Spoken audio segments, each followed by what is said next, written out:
During the opening decades of the 20th century, William Hope was a well-respected medium within the British spiritualism community, with positive endorsements from major scientific figures including the chemist William Crookes and the famous physician and author of the Sherlock Holmes series, Arthur Conan Doyle. He was seen as one of the few mediums who was able to produce authentic spirit photography. And even to this day, his photos are shared across the internet far and wide. Hope was born in 1863 in the town of Crewe in England. In his early working career, he was a carpenter, but he quickly came to prominence in paranormal circles after claiming to be able to take spirit photographs. At the time, this wasn't a new thing. Their spirit photographs have been recorded as early as 1863 in America. But it wasn't until the 1900s when Hope's interest in the subject would be caught. It was in 1905 when taking a portrait of a friend, an extra present was visible in the picture. This present bared a striking resemblance to the sitter's sister, who had recently passed away. Using his newfound talents in the paranormal, Hope decided to set up the spiritualist group, the Crewe Circle. Fearful of being accused by devout Catholics of being in league with the devil, the Circle destroyed all the original negative. This was until a visit from the Archdeacon Thomas Coley. He tested Hope's powers and even endorsed them, and gave him his first stand camera, which he would use for years and years to come. It's this use of the old-fashioned camera and the insistence that sitters would bring their own photographic plates that were sealed to reduce any chances of interference that led sitters to believe that he was so genuine, because the chances of interference were so slim. And to go one step further, Hope would even let them examine the camera thoroughly before the photographs were taken. By 1916, Hope was becoming somewhat of a celebrity within the spiritualist world. To get a sitting with Hope was extremely difficult, and people would be trying to get in contact with him for months and months and months. They would travel from far and wide for the chance to get Hope to take a photograph of them. Though that being said, he was not without his critics, some of which even tried to expose him as a fraud, with the first bit of real damning evidence against him. When in 1920, an Edward Bush set a trap for Hope. He sent a letter to Hope with a photograph attached, who he claimed to be his deceased son, which was a made-up story.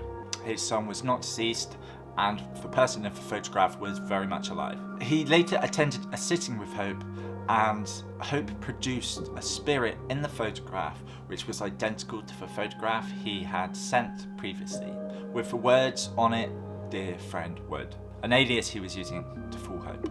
Yet the most famous of Hope's exposures would not come until February 1922. By this time, Hope had moved to London and established himself as a professional medium. The Society of Physical Research decided that they would investigate Hope's claim and sent a new member, a young Harry Price, to investigate. Price had good working knowledge of the conjuring and would later make a name for himself as one of Britain's leading ghost hunters. He had been trying to arrange a sitting with Hope for some time, however his letters were going unanswered. And when the chance did finally come, he decided that he had to make the most of it. It was confirmed and the date was set, the 24th of February 1922. A set of further instructions would be sent to Price from a representative of Hope's, informing him to bring half a dozen sealed photographic plates, and it's these plates that would become the focal point of the case. About a month before the sitting, Price would go to the supplier of these plates. Price explained to the supplier what was going on and that he needed the plates for this investigation, who came up with the idea that they could X-ray a logo into the plate, which wouldn't show up until they've been developed. This way, they would be able to tell if the plates that are being taken into these sittings were being switched by Hope. And more importantly, Hope and his associates wouldn't be able to detect the tampering until it was too late.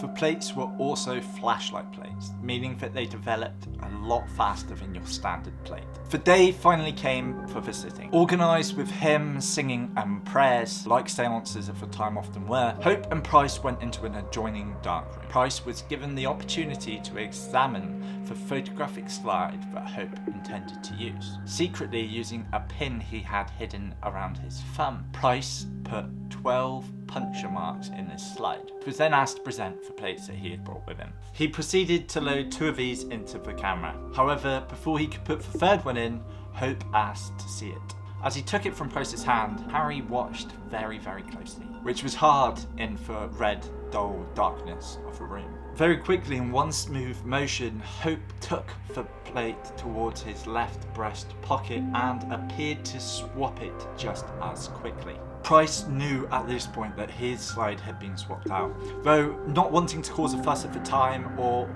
give Hope the opportunity to tamper with any evidence, he decided to go ahead with the sitting anyway. However, he refused to sign the slides as Hope had asked him to, and when examining the slides, those 12 minute needle marks he put in had mysteriously vanished. It was clearly not the same slide that he had given Hope to use. He took away the 2 photographs that had been taken of him, one of which was with this wonderful spirit extra, but neither plate had the dry imperial mark that they had put on them. Hope had also managed to switch the plates in the actual camera. Price was able to show that they were not the same type of fast developing plates that he had put in, and he published his findings in the May's copy of the Society of Physical Research London's journal. This was later reprinted as a separate booklet.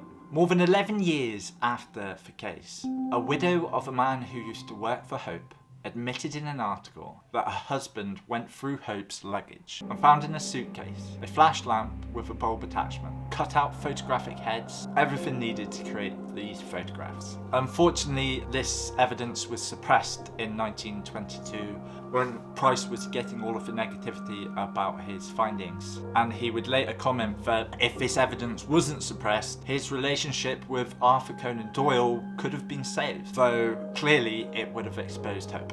Hope died in March of 1933, leaving a number of mysteries behind. No one can truly say for sure, but for me, the evidence is clearly there, and I am leaning towards the fraud camp.